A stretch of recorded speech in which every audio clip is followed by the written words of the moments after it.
올해 맑은샘 교회 삶의 방향이 빛의 자녀들처럼 행하라 입니다. 그래서 오늘 본문을 통해서 그 전체적인 메시지를 함께 나누고자 합니다.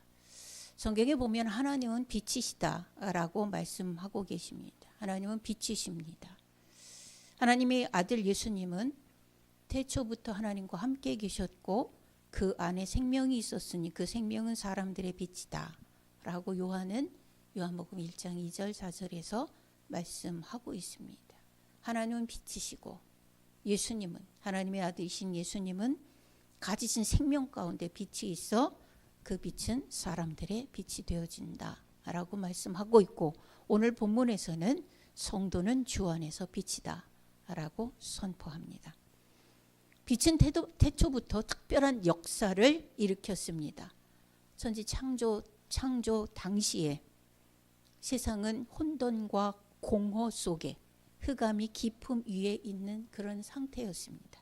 그러나 하나님이 빛이 있으라 명하시니 세상은 사시와 연한을 이루며 질서가 생겨났습니다. 이것이 지금 우주의 시간들입니다. 또한 빛된 생명을 가지신 예수님이 자기 세상에 참빛으로 오시니 영접하는 자들에게는 하나님의 자녀가 되는 권세를 주셨다라고 그렇게 말씀하고 있습니다. 그 권세를 가진 성도를 향해서 다시 한번 에베소서 5장에서는 이렇게 명령하십니다. 너희가 전에는 어두움이더니 이제는 주 안에서 빛이라, 빛의 자녀들처럼 행하라 라고 명령하십니다. 그렇다면 우리는 빛의 자녀는 어떤 삶을 살고 어떤 특징을 가지는가에 대해서 구체적으로 몇 가지는 손에 쥐고 있어야 1년을 어떻게 삶의 지표를 삼아 살아갈지 방향이 나올 것 같습니다. 본문을 통해서 살펴봅니다.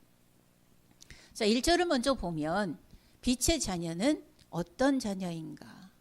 우리 1절 보십니다. 그러므로 사랑을 받는 자녀같이 너희는 하나님을 본받는 자가 되고, 이렇게 말씀합니다. 빛의 자녀는 제일 먼저 행해야 될 것이 하나님을 본받는 삶을 살아야 됩니다. 하나님을 본받는 삶이라는 것이 과연 무엇일까? 우리 2절 같이 읽어봅니다. 시작. 그리스도께서 너희를 사랑하신 것 같이 너희도 사랑 가운데서 행하라. 그는 우리를 위하여 자신을 버리사 향기로운 제물과 희생 제물로 하나님께 드리셨느니라. 이게 하나님을 본받는 삶입니다. 자, 이 안에서 두 가지 메시지가 보여집니다. 첫 번째는 서로 사랑하라 라고 하는 거예요. 서로 사랑하라. 사람들이 서로 사랑하라 할 때의 특징은 뭐냐 하면 대부분 내가 사랑받아야 돼, 여기에 초점이 맞춰져 있습니다. 그러나 하나님의 사랑, 예수님의 사랑은 다르지요. 하나님의 사랑, 예수님의 사랑, 특별히 요한복음 13장에 있는 예수님의 사랑은 이렇게 이야기합니다. 예수님이 십자가를 지실 것을 아시고 그 밤에 수건을 허리에 두르시고 물을 떠다가 제자들의 발을 씻겨주셨습니다. 그 안에는 베드로, 요한, 야고보 같은 그런 신실한 제자들만 있었던 것이 아니라 그 안에는 조금 있다 나가서 예수를 팔 가룟 유다도 섞여 있었습니다. 그런데 그의 발도 씻기셨어요. 그리고 사랑을 이야기하시면서 예수님이 그런 얘기하셨습니다. 너희도 가서 이와 같이 하라. 내가 사단의 숙주인 가룟 유다일지라도 예수님은 나를 사랑하셨어. 그러니까 너희도 나를 사랑해야 돼. 이게 아니라 빛의 자녀로서의 행하는 그런 사랑의 삶은 예수님을 본받는, 하나님을 본받는 자의 사랑은 내가 원수를 씻겨주는 사랑, 그 사랑을 말씀함에 있음을 우리는 주목해 보아야 됩니다. 두 번째는 뭐냐면 제물이 되는 삶을 살라. 하나님을 본받는 자는 어떤 삶이요? 서로 사랑하고 그리고 제물이 되는 삶, 자신을 버려 제물이 되어서 향기가 되게 하고 희생을 통하여서 빛을 발하는 그런 삶, 그게 하나님을 본받는 삶이다. 본문은 이렇게 이야기합니다. 이것이 빛의 자녀로 사는 삶 중에 하나님을 본받는 삶 첫 번째입니다. 그런데요, 중요한 것은 어떤 일을 할 때 그 일을 잘하려고 하면 뭔가를 해야 되는 것도 있고 절대 그것은 하지 말아야 되는 것도 있습니다. 자, 어떤 것을 하지 말아야 되는가? 그 내용은 3절부터 7절에 있습니다. 한번 눈으로 따라와 보시기를 바랍니다. 음행과 온갖 더러운 것과 탐욕은 너희 중에서 그 이름조차도 부르지 말라. 이는 성도에게 마땅하니라. 누추함과 어리석은 말이나 희롱의 말이 마땅치 아니하니 오히려 감사하는 말을 하라. 너희도 정녕 이것을 알거니와 음행하는 자나 더러운 자나 탐하는 자 곧 우상 숭배자는 다 그리스도와 하나님 나라에서 기업을 얻지 못하리니 누구든지 헛된 말로 너희를 속이지 못하게 하라. 이로 말미암아 하나님의 진노가 불순종의 아들들에게 임하나니 그러므로 그들과 함께하는 자가 되지 말라라고 말합니다. 빛된 자녀로 행하기 위하여서는 하나님을 본받는 자로서 사랑과 재물된 삶을 사는 것, 그거 필수적입니다. 그런데 또 하지 말아야 될 것은 이런 것입니다. 음행과 온갖 더러움과 속이는 것과 우상숭배하는 것과 거짓말하는 것과 희롱의 말과 이런 모든 것들은 버려라. 이런 것들이 왜 언급되냐 하면 죄인된 우리들에게는 몸에 밴 그릇된 습관일 수 있습니다.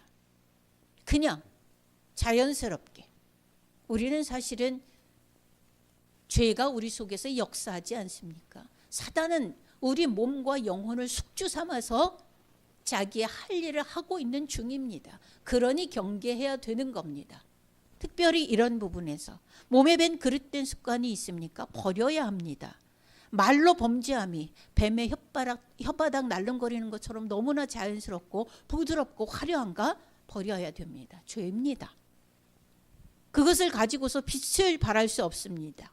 죄의 계획과 습관을 버려야 합니다.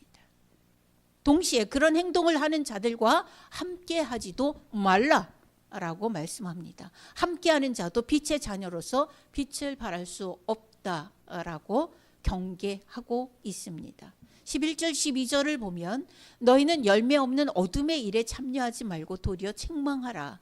그들이 은밀히 행하는 것들은 말하기도 부끄러운 것들이다. 이런 부분에 하나님께서 우리에게 경계하시는 이유를 우리 심령 속에 새겨야 될 것입니다. 자, 하라, 본받는 하나님을 본받는 자가 되라. 그 다음에 이런 것들을 온갖 더러운 행위에서 벗어나라라고 말씀했습니다. 9절에는 또 하나의 메시지가 나옵니다. 빛의 자녀처럼 행하라 그랬습니다. 그런데 빛의 자녀의 삶은 어떤 삶이냐? 9절을 보면요, 빛의 열매는 모든 착함과 의로움과 진실함에 있느니라 라고 말씀합니다. 지금 참 시대가 혼란스럽고 어지럽습니다. 도대체 진짜 어떤 놈이 잘못했는지 어떤 놈이 잘한 놈인지 진짜 헷갈릴 만큼 잘못한 놈들이 너무 목소리가 크고 너무 큰 일들을 하고 너무 여러 가지 일들을 벌려놓으니까 이게 맞는 건가? 혼란이 올 수도 있습니다. 이런 중에 한 가지 마음으로 빛된 삶을 고수하고 끝까지 지키기는 참 어려운 것 같습니다. 그런데 이런 혼란과 어려움과 진짜 세상이 뒤죽박죽된 것 같은 그런 혼란한 시대를 살면서도 끝까지 하나님의 역사를 이 땅에 심고 이루어내고 외로이 사라져간 한 인물이 있습니다. 그는 대한민국의 건국 대통령 이승만 박사입니다. 빛의 자녀처럼 행하라라고 하는 이 말씀을 전하면서 그를 떠올리지 않을 수가 없어요. 신앙인의 양심으로. 그는 평생 빛된 자녀의 삶을 살았지만 참 쓸쓸하고 외롭게 인정받지 못하고 죽어간 사람입니다. 이승만 박사는 어렸을 때, 청년 때에 한성 감옥에서 예수님을 영접한 후에 죽을 때까지 오직 하나님의 나라가 이 땅에 임하기만을 위해서 혼신의 힘을 다한 빛의 자녀입니다. 그는 자서전에서 청년 이승만으로서 이런 이야기를 합니다. 오로지 남은 하나의 희망은 한국 사람을 거듭나게 하는 것이고 그 길은 오로지 기독교 교육밖에 없다. 나의 인생 목적은 이 길을 위해 준비하는 것이다 라고 청년 때에 이런 이야기를 자서전에 썼습니다. 그는 1948년 5월 제헌국회에서 이런 고백을 합니다. 반만년 5,000년 동안 우리는 군주국가였다. 왕이 나라를 다스리고 왕이 주인이 된 나라에 살았었다. 그러나 이 유구한 역사에 처음으로 국민이 주인인 그런 나라 민주주의를 하게 열게 된 것은 사람의 힘으로 된 것이 아니고 살아계신 하나님의 도우심으로 된 것이다. 이렇게 선포하고 시작을 합니다. 그런 나라를 건국하고 그리고 그는 말합니다. 대한민국에 사명이 있다. 그것은 하나님이 한국 백성을 이스라엘 백성같이 특별히 택하여 동양에 처음 예수교 나라를 만들어 아시아주의 예수교 문명을 발전시킬 책임을 매기심이라. 동양에 처음으로 예수님 믿는 복음의 국가를 만드신 이유는 아시아에 완전히 우상숭배와 가난으로 쩌들어 있는 이 아시아의 주에 예수님으로 인하여서 문명을 발전시킬 책임을 줘라 라고 하는 것을 한국에 맡기셨다라고 하는 겁니다. 그는 한국의 비전을 이렇게 얘기합니다. 그 못 살고 가난한 나라였던 그 한국, 정말 거지 나라, 우리도 맨날 깡통 들고 다니면서 배급이나 얻어먹고 이랬던 그런 가난한 그런 나라의 비전을 그때 당시에 이렇게 선포합니다. 세계 각국에 대한 선교사를 파송하여 야만과 미개한 인종에게 전도할진대 우리의 나중복도 크겠고 우리의 권리도 커지겠고 우리의 영광도 영국, 미국같이 드러날지라. 지금 보면 이게 다 된 거예요. 전 세계 각국에 한국의 선교사를 파송합니다. 지금 세계에서 두 번째로 많은 선교사를 파송한 나라가 대한민국이에요. 물론 1등은 미국입니다. 그런데 크기나 인구 비례를 따져볼 때는 한국이 1등이에요. 한국 인구보다 미국 인구가 6배인지 7배인지가 많대요. 그러면 이 비율로 따질 때는 한국이 1등이라는 거죠. 세계 각국의 선교사를 파송하는 나라. 그래서 미개한 인종을 전도하는 나라. 나중복이 커진다. 그리고 그 권리도 커진다. 대한민국의 위상이라고 하는 것이 지금 세계의 코리아 드림으로 모든 사람들이 한국에 오고 싶어서 이러지 않습니까? 지금 이게 이루어진 거예요. 영국과 미국같이 그 영광이 드러난다. 버금가지요. 오히려 앞서지요. 예. 한국의 비전입니다. 이 이승만 박사가 한국에서 크게 떵떵거리고 권력을 쥐고 그렇게 살지 못했습니다. 그 마지막까지 그는 한국을 가슴에 품고 기도했습니다. 이승만 박사의 마지막 유언적 기도를 여러분 한번 들어보시겠습니까? 하나님, 이제 저의 천명이 다하여 가매 아버지께서 저에게 주셨던 사명을 감당치 못하겠나이다. 몸과 마음이 너무 늙어버렸습니다. 바라옵건대 우리 민족의 앞날에 주님의 은총과 축복이 함께 하시옵소서. 우리 민족을 오직 주님께 맡기고 가겠습니다. 우리 민족이 굳게 서서 다시는 종의 멍에를 매지 않게 하여 주시옵소서. 이 기도가요, 이승만 박사가 하와이에서 요양원에서 마지막 했던 기도랍니다. 다시 한번 들어보시겠습니까? 이제 저의 천명이 다하여 가매 아버지께서 저에게 주셨던 사명을 감당치 못하겠나이다. 몸과 마음이 너무 늙어버렸습니다. 바라옵건대 우리 민족의 앞날에 주님의 은총과 축복이 함께 하시옵소서. 우리 민족을 오직 주님께 맡기고 가겠습니다. 우리 민족이 굳게 서서 다시는 종의 멍에를 매지 않게 하여 주시옵소서. 우리는 지금까지 인정받지 못하는 어두운 면만 보고 있었습니다. 온전한 빛의 자녀로 살았던 성도의 일생이 이랬습니다. 빛의 자녀처럼 행하라고 하는 것은 오직 주님, 오직 하나님의 나라, 오직 구원, 그리고 나만이 아니라 이 나라, 이 모든 백성이 다 이렇게 하나님의 백성이 되어야 되고, 그것은 오직 유일한 기독교 교육밖에 없다. 하나님의 임재와 구원에 있다 라고 하는 것을 붙잡고 생을 다하기까지 부르짖었던 이 하나님의 자녀의 기도에서 볼 수 있습니다. 그가 죽어서 좋은 평가를 받고 있나요? 지금 후세들한테? 아니잖아요. 지금 나라가 이렇게 혼란한 것을 보면 더욱더 그리워지는 것은 영적 지도자, 이런 지도자가 그리워지고, 그래도 거짓 나라에서 경제를 발전시켰던 이 박정희 대통령 같은 그런 대통령이 그리워지는 거예요. 여러분, 이승만 대통령이요, 죽어서도 한국에 오지 못했습니다. 그런데 어쨌든 한국에다 나를 묻어달라고 하는 그 유언대로 많은 사람들이 국가에 애원하고 애원해서, 그래서 한국에 돌아오게 됐고, 국립묘지에도 들어가지 못하게 하는 것을 정말 또 애원하고 애원해서 저쪽 구석 한 구석에 비석도 없이 그렇게 안장되었다가, 같이 독립운동을 했던 5-6명의 투사들이 자기들이 모금을 해서 돌을 헌납해서 비석 겨우 세웠다. 지금까지 진행되어지는 상황 끝입니다. 그가 빛된 인생을 살아오면서 온갖 더러운 행위를 몸에 지니고 살았겠습니까?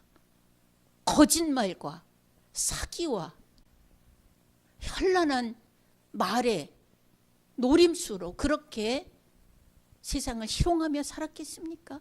그는 오직 민족을 사랑하고 하나님의 임하심을 간구하고 그 어려운 중에 늘 감사하며 빛을 발하는 성도였습니다.